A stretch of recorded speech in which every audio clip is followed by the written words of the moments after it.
Chapter 23, Marcus. I haven't had a particular good week, and it started with Mom and Dad buying me a used Fiat. Really, a Fiat. A used Fiat. A 3-year-old used Fiat. Come on. About the only thing worse would have been a minivan. I really think I've done a good job at school and everything else this year, that I've grown up a lot from last year.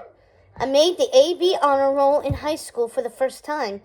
That sure didn't get me much love from them. I mean, my parents own a practically new BMW and a Mercedes for their personal use. They bought Joshua a new car, a Ford Mustang, when he got his license.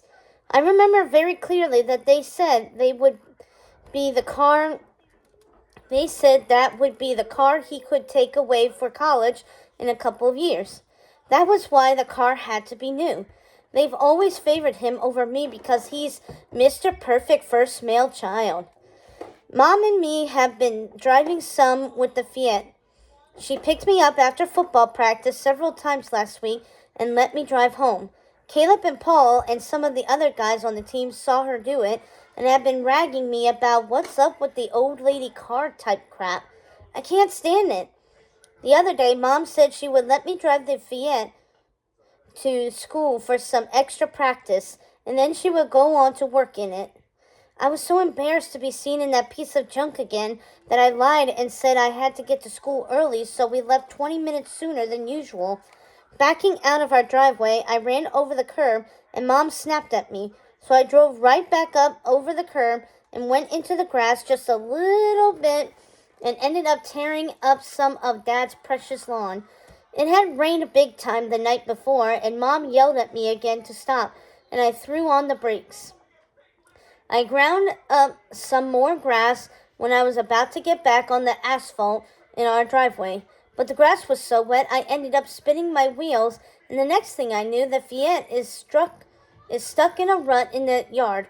What a piece of junk.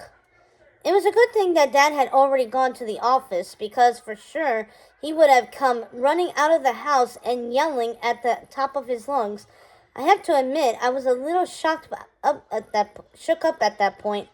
I mean, having an accident in your front yard is not a good way to start the day.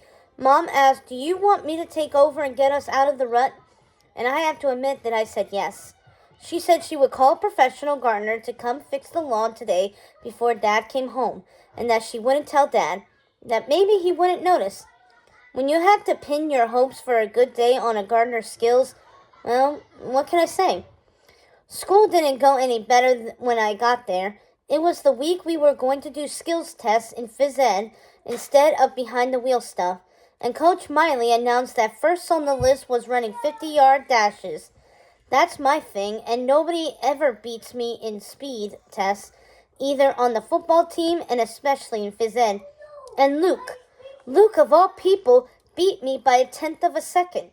I know I should have won, but I wasn't going full out. After Luke won, Coach Miley got this wide-eyed, half-crazy look and asked Luke if he ever thought about trying out for cross-country or track at the least, or if he had maybe thought about trying out for the football team as a cornerback.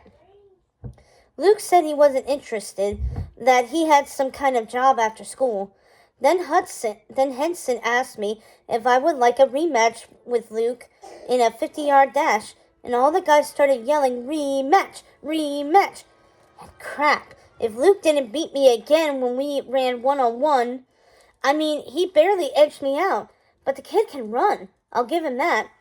The next thing I know, Coach Miley is asking Luke if he wants to come to football practice and try a few defensive snaps as a corner. Luke says he's not interested, and Miley then, bribes him by saying that Luke going to practice could count as his extra credit project in class, the extra project we're all supposed to do. Luke agreed to come one day next week because he has probably as much interest in doing that project as I do.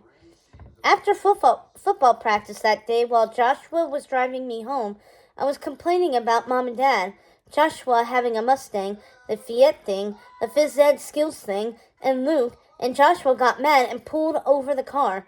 He was just steaming. He told me that I've grown up a lot this year, but that I can still be a whiner. Look, he said, I earned that Mustang because Mom and Dad gave me a set of expectations. AB honor roll every 9 weeks in ninth and 10th grade.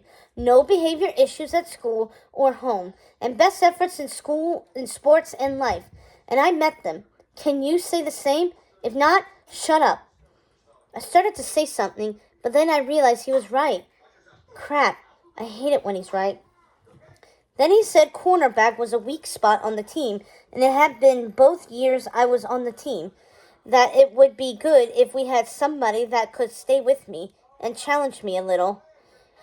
I guess he was right about that too. After all, he's one of the team captains, and he is a leader of the team. I guess I've still got some growing up to do, but I'm not going to admit that to Joshua. We've only got 2 games left in the season, and we're only at .500, and there will be no playoffs for us this year. We've got to start thinking about getting the best players on the team for next year.